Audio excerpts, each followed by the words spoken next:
Police বলে বেড়াতো আমরা সরকার বানাই, পুলিশ বলে বেড়াতো আমি এমপি বানাই, আমি মন্ত্রী বানাই।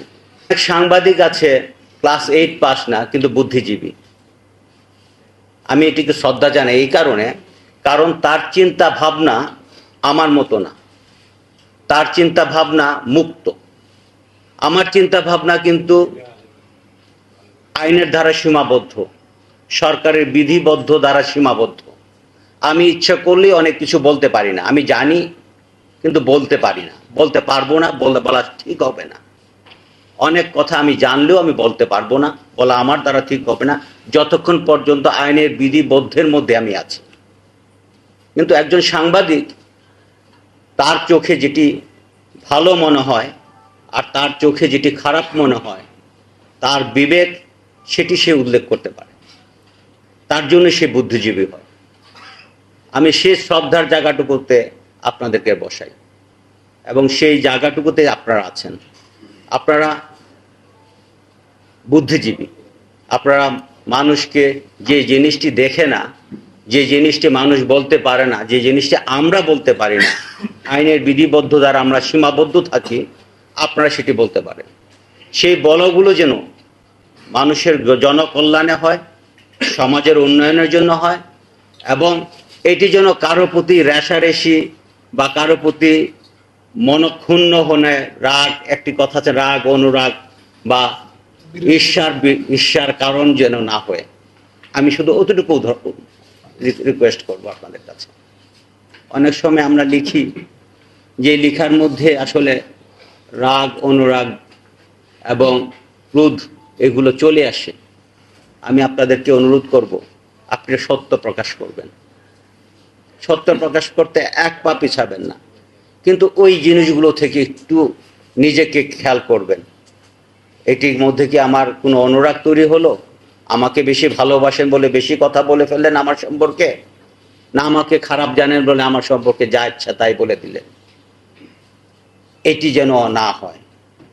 তাহলে আপনার উপর যে আস্থাটুকু আছে, আপনার উপর বিশ্বাসটুকু যেটি আছে, আপনি আমাকে দেখাবেন, আপনি আমাকে শোনাবেন, আপনি আমাকে বুঝাবেন, আপনি সমাজকে উপহার দিবেন সত্যি কথাটি, সেটি এই আস্থাটুকু একদিন চলে যাবে। যেরকম আস্থা চলে গিয়েছিল পুলিশের ওপর থেকে, পুলিশ কি করেছিল? দানবে পরিণত হয়েছিল। কোন একটি আশকারায়, সরকারের আশকারায় এমন দানবে পরিণত হয়েছিল, পুলিশ বলে বেড়াতো আমরা সরকার বানাই, পুলিশ বলে বেড়াতো আমি এমপি বানাই, আমি মন্ত্রী বানাই। What a shame! সেই পুলিশ কি টিকতে পেরেছে? পারেনি। তাহলে এই দাম্ভিকতা কখনো ঠিক না। যার কাজ যেটি তাকেই করতে দেওয়া উচিত। সেই দানব পুলিশ কিন্তু এখন অসহায় পুলিশ হয়ে গেছে। আমি এই আবারও এটিও সমাজের জন্য সবচেয়ে কঠিন জিনিস। সমাজ কিন্তু এখন খুব ভঙ্গুর অবস্থায় আছে। বিপ্লবের পরে যদি আপনারা মাঠে এখনো না থাকেন, ছাত্র জনতা যদি না থাকে, সমাজ কিন্তু ভঙ্গুর অবস্থায় আছে। কারণ পুলিশ এখনো ভীত। আবার পুলিশকে সাহস জাগাতে হবে, যে সাহসে পুলিশ শত্রুদের বিরুদ্ধে লড়াই করবে, আসামির বিরুদ্ধে লড়াই করবে। কারা শত্রু? শত্রু হলো তারাই যারা ক্রিমিনাল, যারা আসামি, যারা ক্রাইম করে, তারা শত্রু। আমাদের পুলিশে কিন্তু একটি জিনিস বলে সবসময়, দুষ্টের দমন, শিষ্টের সেবন। আমরা কিন্তু গত কিছুদিন, কয়েক বছর এটি করিনি। দুষ্টের দমনও করিনি, শিষ্টের সেবনও করিনি। গায়েবী মামলা দিয়েছি, গুম খুন করেছি, এবং মানুষকে তুচ্ছ তাচ্ছিল্য করেছি। এটি থেকে বেরিয়ে আসে যারা ক্রাইম করে তাদের বিরুদ্ধে যুদ্ধ ঘোষণা করতে হবে, এবং এই যুদ্ধ ঘোষণার জন্য আপনারা সহযোগী হবেন। সেই সহযোগিতার হাত আপনারা বাড়াবেন, সেটি আপনাদের কাছে কাম্য করি। এবং সেই জন্য আপনারা সেই সুন্দর লেখনীগুলো লিখবেন, সেই সুন্দর সংবাদগুলো প্রকাশ করবেন, সেই আশাটুকু আপনাদের কাছে আমি চাচ্ছি। এই পুলিশকে সাহস যোগানোর জন্য, ক্রিমিনালদের বিরুদ্ধে কাজ করার জন্য আবারও পুলিশকে সাহসী হতে হবে। আর যদি সাহসী না হয়, আপনিও অনুপ্রত থাকবেন। আজকে দেখা যায় মব জাস্টিসের নামে বিভিন্ন ক্রাইম হচ্ছে। এটি একটি দেশের জন্য কখনো সুখকর হতে পারে না। What a shame! সেই পুলিশ কি টিকতে পেরেছে? পারেনি। তাহলে এই দাম্ভিকতা কখনো ঠিক না। যার কাজ যেটি তাকেই করতে দেওয়া উচিত। সেই দানব পুলিশ কিন্তু এখন অসহায় পুলিশ হয়ে গেছে। আমি আবারও এটিও সমাজের জন্য সবচেয়ে কঠিন জিনিস।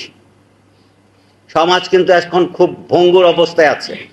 বিপ্লবের পরে যদি আপনারা মাঠে এখনো না থাকেন, ছাত্র জনতা যদি না থাকে, সমাজ কিন্তু ভঙ্গুর অবস্থায় আছে। কারণ পুলিশ এখনো ভীত। আবার পুলিশকে সাহস জাগাতে হবে, যে সাহসে পুলিশ শত্রুদের বিরুদ্ধে লড়াই করবে, আসামির বিরুদ্ধে লড়াই করবে। কারা শত্রু? শত্রু হলো তারাই যারা ক্রিমিনাল, যারা আসামি, যারা ক্রাইম করে, তারা শত্রু। আমাদের পুলিশের কিন্তু একটি জিনিস বলে সব সময়, দুষ্টের দমন, শিষ্টের সেবন। আমরা কিন্তু গত কিছুদিন, কয়েক বছর এটি করিনি। দুষ্টের দমনও করিনি, শিষ্টের সেবনও করিনি। গায়েবী মামলা দিয়েছি, গুম খুন করেছি এবং মানুষকে তুচ্ছ তাচ্ছিল্য করেছি। এটি থেকে বেরিয়ে আসে যারা ক্রাইম করে তাদের বিরুদ্ধে যুদ্ধ ঘোষণা করতে হবে, এবং এই যুদ্ধ ঘোষণার জন্য আপনারা সহযোগী হবেন। সেই সহযোগিতার হাত আপনারা বাড়াবেন, সেটি আপনাদের কাছে কাম্য করি। এবং সেই জন্য আপনারা সেই সুন্দর লেখনীগুলো লিখবেন, সেই সুন্দর সংবাদগুলো প্রকাশ করবেন, সেই আশাটুকু আপনাদের কাছে আমি চাচ্ছি। এই পুলিশকে সাহস যোগানোর জন্য, ক্রিমিনালদের বিরুদ্ধে কাজ করার জন্য আবারও পুলিশকে সাহসী হতে হবে। আর যদি সাহসী না হয়, আপনিও